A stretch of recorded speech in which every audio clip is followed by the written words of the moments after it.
Welcome back to the How I Became Your Mother podcast. I am your host, Kalila Black, and this is a space where I chronicleize my life, my stories, while manifesting and speaking to my future child as if they are already here. So, this is one part manifestation, one part biopic, one part pure vulnerability. Let's get into it. Today, we are discussing giving yourself credit. Um, well, first of all, let's go to the Your Father update in real time. What's going on with me as it relates to men? Yo, last week I had like three breakups. I would say three breakups. And I'm exaggerating because I was not committed to either of them. One of them I have never even met in person, but I have been speaking to a few gentlemen. One of the guys, the guy who we spoke about earlier, um, who approached me in the airport declaring his love for me, I realized, I don't think he agreed, but I realized that we were not compatible. He just in his way, he just moves in a way where um dating is something that he kind of squeezes in. He's like, I want to just, if I want to go somewhere, I want to call you and say I want to go. I'm like, yo, if you live in another city, in order for me to make sure that I can see you, I'd like to know if when you're in the city ahead of time so that I could plan for that. He hits me while I'm in the city to say, "Oh, hey, what's up?" So we're at different points. I needed something different. He didn't understand that. He didn't understand that, but that's how that one was. And there was another guy. He is a poet. Um, very sweet. I feel like um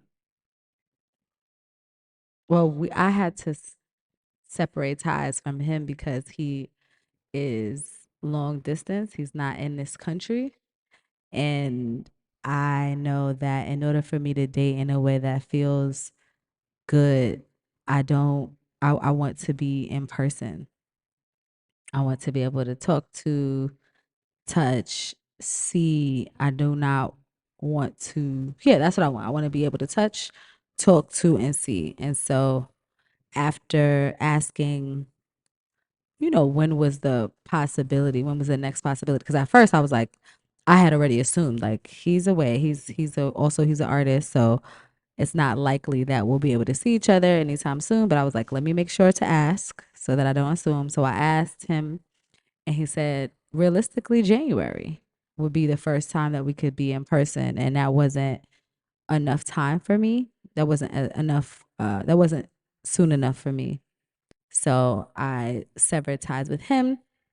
And that was hard because I could tell that we were highly compatible um creatively and like artistically. I could tell that we had some similar vibes, but I know in the whole picture, the whole span of things, first of all, I'm wanting to date someone that is clear about family being the next thing in their lives. I want to date somebody that knows, like, okay, this is what I'm doing in the next phase. I'm marrying. I want to move here. I want to move there. And so those men were not on that type of timing. So we had to move forward. Oh, and then there was a guy from Hinge who we had we didn't even meet, but we had a misunderstanding. Either way, we're sifting and sorting. I'm being hopeful. I am coming in contact with guys more who are closer to what I envision your father to be, but we're not at that place yet. Even though we are in a space where I am receiving a lot of affirmations, validations, and love from men, which is really making me look forward to being with you and your father. Period. Okay, so back to the episode. So this episode is about giving yourself credit, and the thing that made me want to record this episode. This episode is a long time coming because, first of all, a lot of this stuff I'm able to see lessons through my friends and family, because when you can look at somebody else's stuff, sometimes it's easier to see where the faults are. And I know that usually when my friends are doing something, I'm doing it as well. And I noticed that a lot of my friends and family and this generation is not really versed in giving themselves credit. Like, we're not versed in that. That's not something that is practiced. In fact, the opposite is such. The opposite is that you're supposed to be humble. If you it's not you that's doing it, it's God that's doing it. It's not polite, it's not tactful to brag, it's not wholesome to brag. So when it's time to tally up what you've done, if you're conditioned to thinking about bragging as a bad thing, you're not going to add up your tallies. And I was looking at how that was affecting some of my friends. Like, I have a friend who who was never ever designed for anyone else outside, like, personally, like, who's ever never styled and crafted and created something from scratch fully on somebody else's time and everything, and was able to do that at such a high level that it was at the Met Gala. And it took my friend so much, um, so much out of them to acknowledge that that was something big, because they didn't like the way it came out. They didn't like it, didn't come out to the vision that they saw it. And my biggest thing was, like, this is a dream. First of all, the fact that you're able to do this and this is not your consistent practice, it came out beautifully. Like, just this is a milestone that deserves. You've worked hard for it, you've aligned hard for it, you've studied hard for it. You are equipped, fully equipped to handle this, to go through this, to move forward. And I started just thinking about my life. And one of the biggest things that has helped me to continue to move forward and to achieve is being proud of my accomplishments. And sometimes you're in a season where you can't really be proud of the accomplishments that's going on right now in your life, because you don't see them as accomplishments. That's, at least that's been my experience. I wasn't able to be proud. So what I was doing is, like, okay, every morning when I do my gratitude, one of the biggest purposes of gratitude is to make sure that I am feeling good, that I'm on the upper part of the emotional scale. And another part of that is, if I'm feeling good about myself, it's easier for me to feel good about anything else. So one of the things, like, my gratitude, my personality, my own personal experiences is something that I'm always wanting to feel good about. So I was like, okay, I got to look at my life and be like, how can I, like, what am I missing? And I'm like, okay, going back in hindsight, Kalila, I have been an overachiever. I've been a doer. I've been a winner since before I entered this physical plane. I was supposed to be born later, healthier. I was born earlier. Uh, I was ready. And I came in here. I came to Earth in distress, which that when I think about that and I think about being a premature child, having almost killed my mom and myself in me coming here, and yet what I'm continuing to accomplish and a purpose that I have, I'm realizing that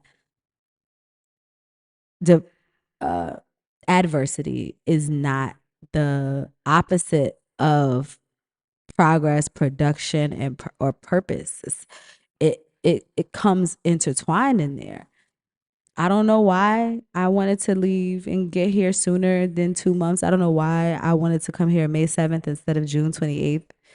But I'm gonna say that it was to practice making it through. I wanted to say that it was to start me off to realizing that contrast, adversity is a part of the experience and that it doesn't take away from how great it can get, how progressed I can be, how healthy I can get. So that's number 1. In fact, today I had a whole conversation with mommy because with your grandmother because today we are looking for homes to place her in. I'm looking for a home to place her in, and I'm I research it. And so I had contacted this place that has the most reviews in the area, and I set up a tour with the place, and they came and I got mommy here. I made sure that we had an aide so that we could pack her up, get into the place. We get over there and they say, "Oh, we don't have any beds available." First of all, if somebody asks for a tour, isn't it shouldn't it be assumed that they're touring because they would like to live there, because they would like to experience the place there? So wouldn't that question be answered when a person says, "Oh, I'd like to tour your property"? But I guess not. I guess not. So we came over there, packed up the car, got her in there, got her, interrupted the day. She got over there. I was calling different nursing homes to see if we could make up some last minute appointments since this one didn't work. It didn't work. So packed her back up and got into the car. And as I was getting into the car, I'm just like, "Mommy," and I apologized to her home health aide too. Like, "I'm sorry, you guys. Like, I tried. I thought it was gonna be, I'm sorry that we came over here for nothing." And mommy was like, "You're doing so much. Like, you're doing so much. You're taking care of me. You're calling. You're driving. You're coordinating. You're ordering. You just had a meeting with my tax accountant. You made me breakfast. You made yourself breakfast. You worked out. You." And she's like, "You did a lot." And I'm like, "I hear the words that you're saying. I hear it, and I know that if I were you, I would be saying, and you were me, I would be saying the same thing. But in this moment, it does not feel like I'm doing a lot. It feels like I'm failing. It feels like I could be doing more. I should be doing more." And so, but I was actually very grateful for the call out of the like, don't apologize, that part of it, because I, I, it does need to be checked. And I would say the same thing. Like, why are you apologizing? Like, that's not your control. The fact that the people didn't let you know that, like, that's out of your control. Like, you didn't know. And then also realizing what I learned today was great. Like, we had to go to this nursing home for us to figure out the next steps. Like, it wasn't in vain, but that let me know that there's I have some perspective distortions as it pertains to my efforts and what I'm doing and how it's contributing, because I am consistently juggling multiple balls. And I think that because I've been doing a lot for a long time, it doesn't feel like I'm doing a lot, but that's not true. And if I consider myself a healthy person, which I do, and I want to be a healthy person has a perspective that is healthy, a perspective that makes them feel good about themselves, that pushes them forward, that makes life, the whole journey, enjoyable. And just think about it. If the goalpost is consistently being moved and you never get to celebrate the win, you're never getting to that level of joy and happiness, which is the whole point of this. Every single thing that we're doing it so that we can experience joy. Like that's the whole point. But when we continue to pretend like we're doing it for the result, then when the result comes and we don't acknowledge the happiness, we either feel like nothing's happening, it's not worth it, like the things that bring you joy are no longer bringing you joy, and then you start leaning into thought processes that are actually not healthy, which is something that I don't want to do. The other side of this is that life is a choice. Okay? So everything that we're doing, we're choosing to do them. Like for the most part, we're choosing to do it. If we wanted to, we wouldn't be doing it. There's some people who are choosing to live very, very simple lives, who don't want to necessarily have flashy experiences, who value simplistic things, right? So their mission in their lives may be, I want to have raise really, really wonderful contributions to society. I want to raise children and human beings who are loving and brave, and that's how I'm going to make my legacy. I'm not going to create a business. I don't really care too much about travel. Like that's how I'm going to do that. Even if that is that person's goal, in order for that person to feel as if there's progress, it would be smart for them to identify and keep track of how they're succeeding. Is your child now knowing how, to be polite? Are they using their manners? Are they like, inspiring people? Do you hear your children always being complimented by teachers? And are your, like that is you winning. That's you being the best at that thing. And a lot of the times I find myself comparing myself to other people and saying like, well, if they could do this, like, oh, how come I'm not able to do that? How come I'm not able to do this? And today I just had to think about myself and my life in a the bigger scheme of things. I have really succeeded a lot because of not only my connection to God, but my obedience, my focus, my dedication, my spirit, my positivity. Like these are the reasons. These are, and it's not by chance. It's something that I said, this is what I want to do. I believe that I could do it. And then I worked for it. Faith without works is dead. I worked to align. I took inspired action. And then I did it. That causes for celebration over and over and over and over and over again. Like that is the reason why we move forward. So I had to do that today to talk to myself. Even when I was talking to mommy and she said, you have to give yourself credit. I'm like, okay, Kalila, you did do a lot today. Just because you've been doing a lot for your whole life doesn't mean that it's not a lot. There are people who are not getting up early, who are not meditating, who are not journaling, who are not contacting friends, who are not also trying to date, who are not also uh, making tax appointments with their mom and planning feeding her and clothing her and working on her social life and her mental life and your social life and your mental life and hosting friends and being there for friends, FaceTiming. Like you are doing a lot, and this is cause for celebration. This is cause for credit. This is to say, Kalila, you want to be a good person and you actually are doing it. Like you're nailing the being a good person. So you get to be happy for nailing being a good person. There was also this article, and I'm gonna actually read it because this also validated how I felt about giving myself credit, and I'm gonna read it. And it was this uh therapist. The question was this.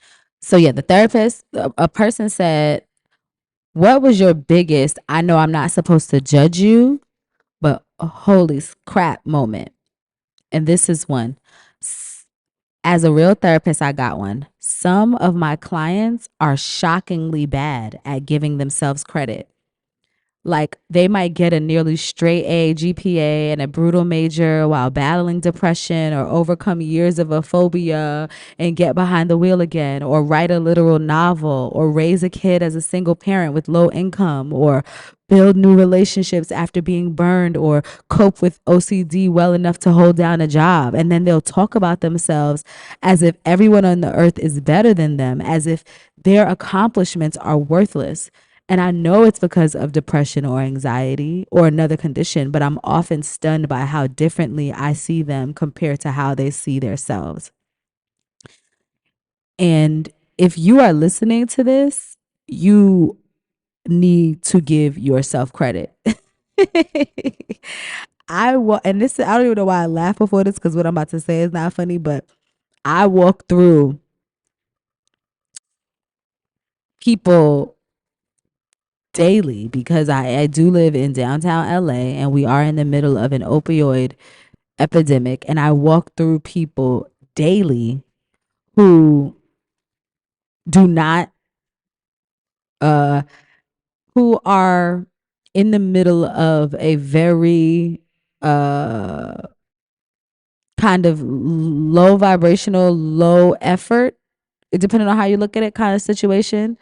They pretty much their day consists of going to either get their drug of choice and then going home, maybe using the drug of choice, going home, going around the street. Like that is their day. That's the effort of their day.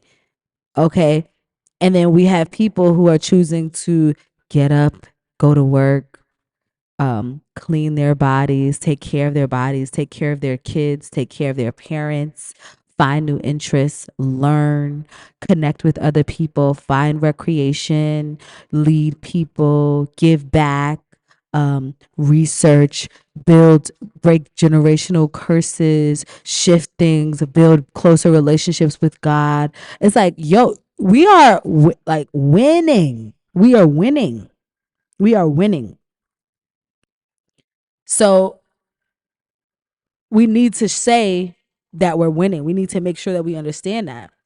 And what I'm taking away from this um topic is that I'm always doing more than I think I'm doing.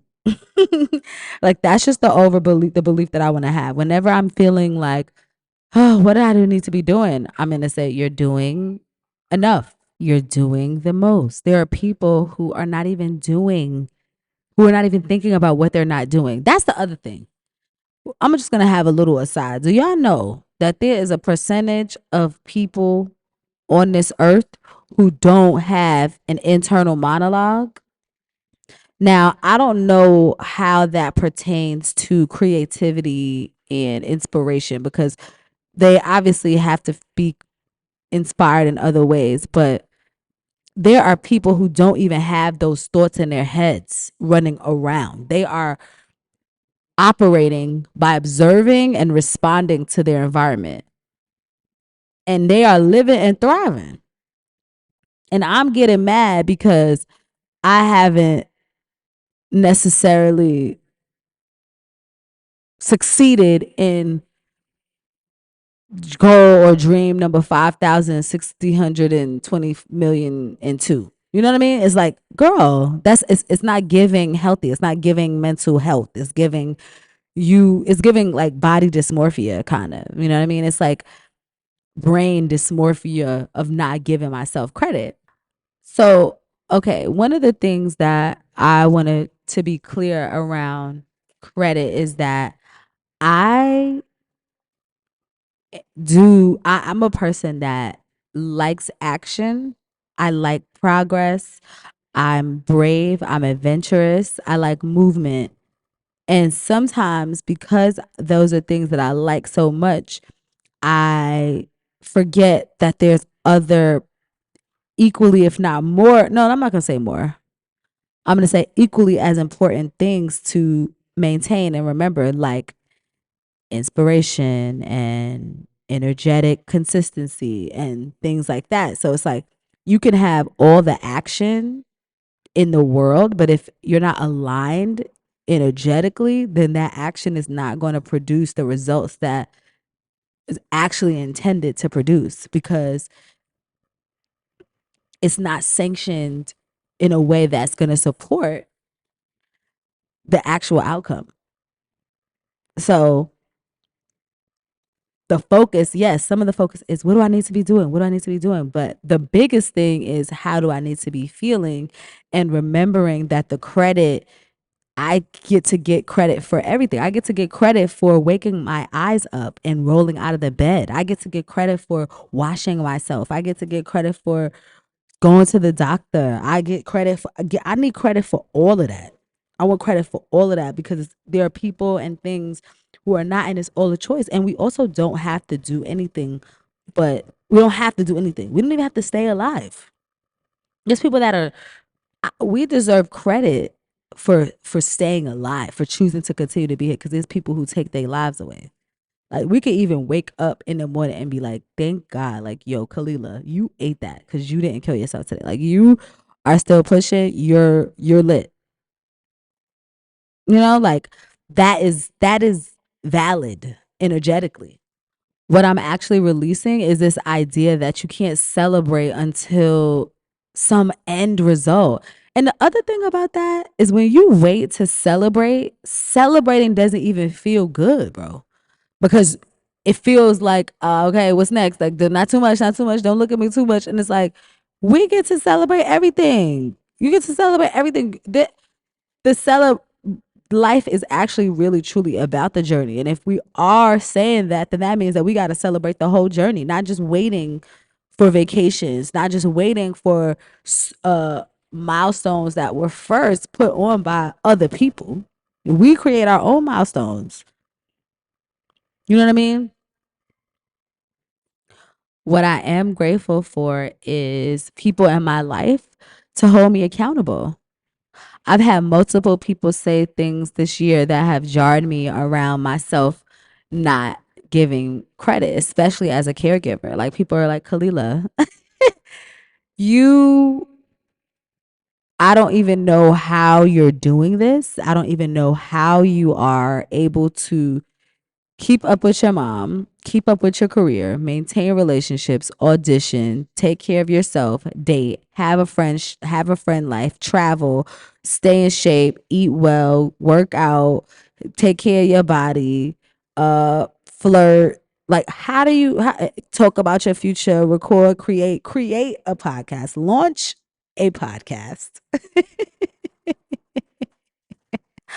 coach, teach, like you're doing a lot. And I had to and I had to sit and be like, wow. Not only wow, but also why is it that they can see that? So I started basking in my own accomplishments, and I'm grateful for mirrors and people around me that can remind me, and so that I can that can be reflected, so that I can shift that, because I want to show you that I can be proud of myself too. I want you to see mommy's proud of herself. The same way you might see mommy's disappointed in herself, because these are emotions, but I want you to see mommy's proud of herself. I want you to see the progress and what it means to give yourself credit.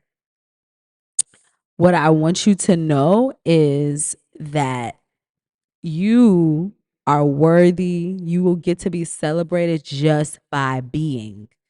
God put you here as well as you God put you here because you agreed to come here. You chose to come here. It was you and God together. Like, oh, I slit. I get access. We outside. So because this was sanctioned, because you came through me and mommy, because this was something that was divine, you came down here.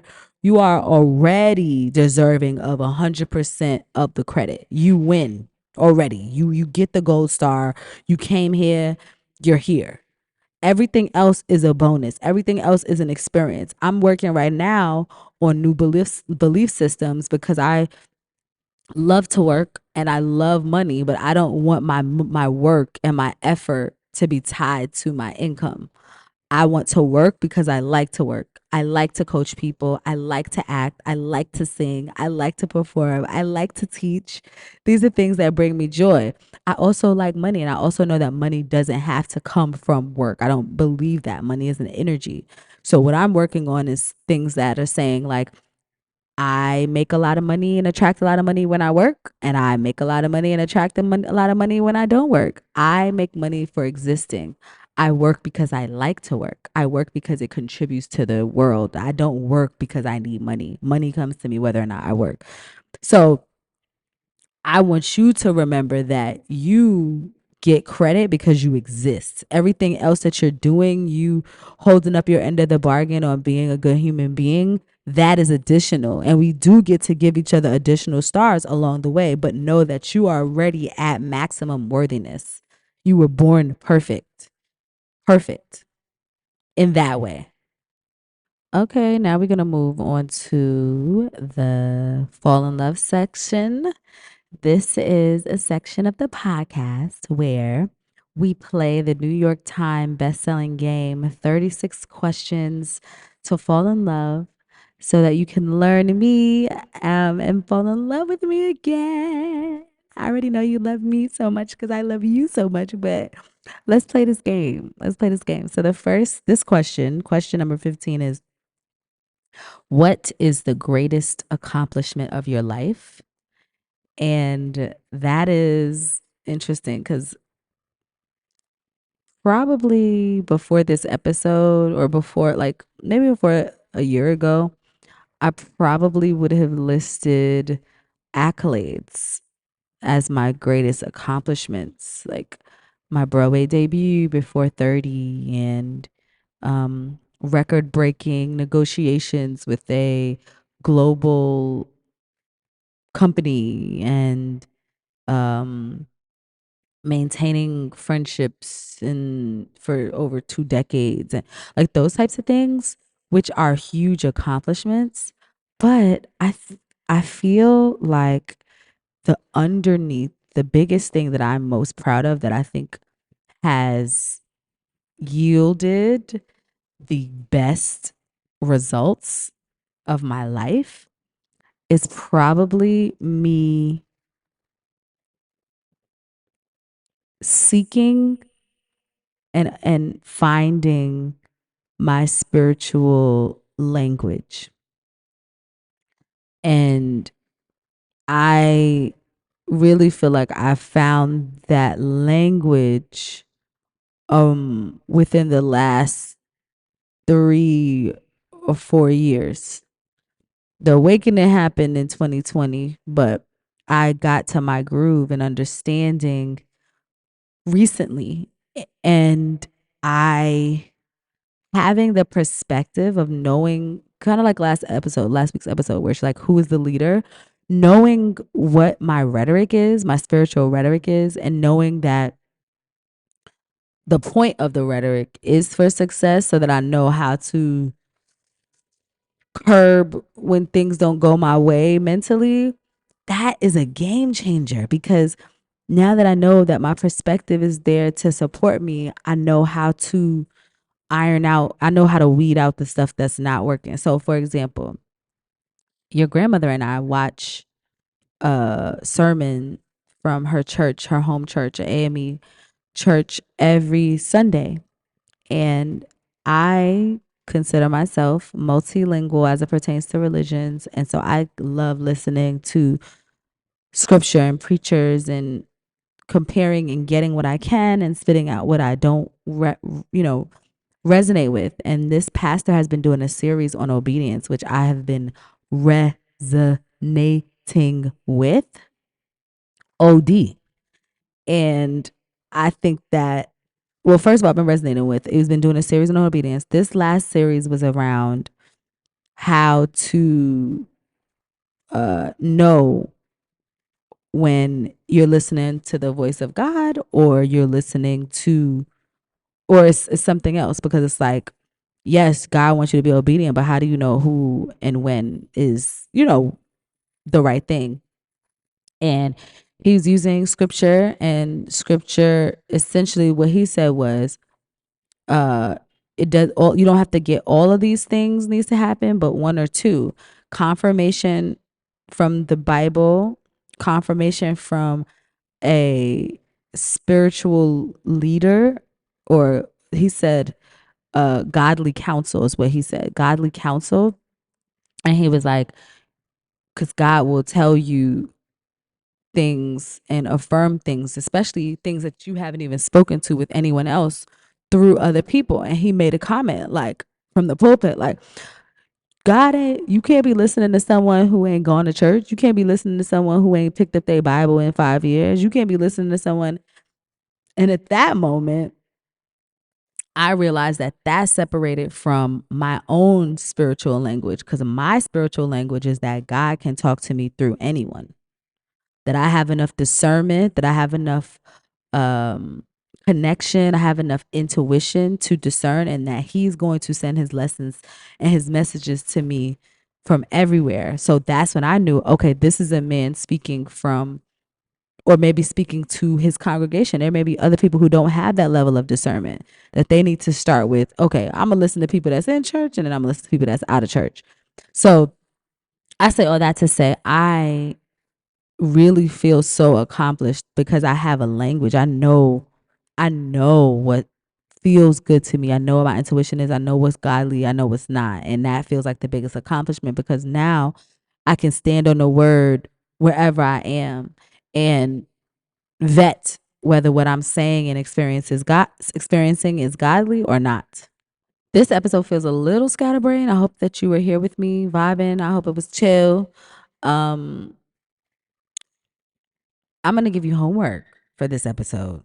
For this episode, I want you, my darling, my baby, and you listeners. You might as well, you listener, you might as well, even if you do it on your notes app, if you do, if you write it down, there's something that happens cognitively in your brain that happens differently than when you type notes, because because you have to use both parts of your brain to write, where you only have to use one part of your brain to type. So when you write, it lands harder. So I would suggest you write it, but it's no beef. Write down 10 things you want to give yourself credit for doing this year, right now. Right now. Right now. Right now. And if it's at the beginning of the year, if it happens to be like January 1st, do it for last year. Either way, write down 10 things, because we need to start recognizing and hearing how we're abundant and how we deserve credit. Thank y'all so much for listening. We did another episode. I made it. We all shot, and I couldn't be happier. So please, I'm loving receiving the text messages and the reviews and the comments. Just let me know that you're listening. I'm gonna keep on posting whether or not y'all let me know, but it do help. It does help giving me credit so that I could give y'all credit, so that we could do credit and we don't gotta go bankrupt. Period.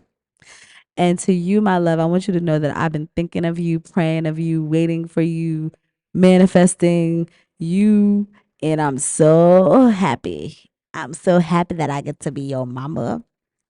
I'm so happy that I get to be your guide. I'm so happy that I get to be your vessel. It's lit. We lit. And I'll see you next week, baby. Later.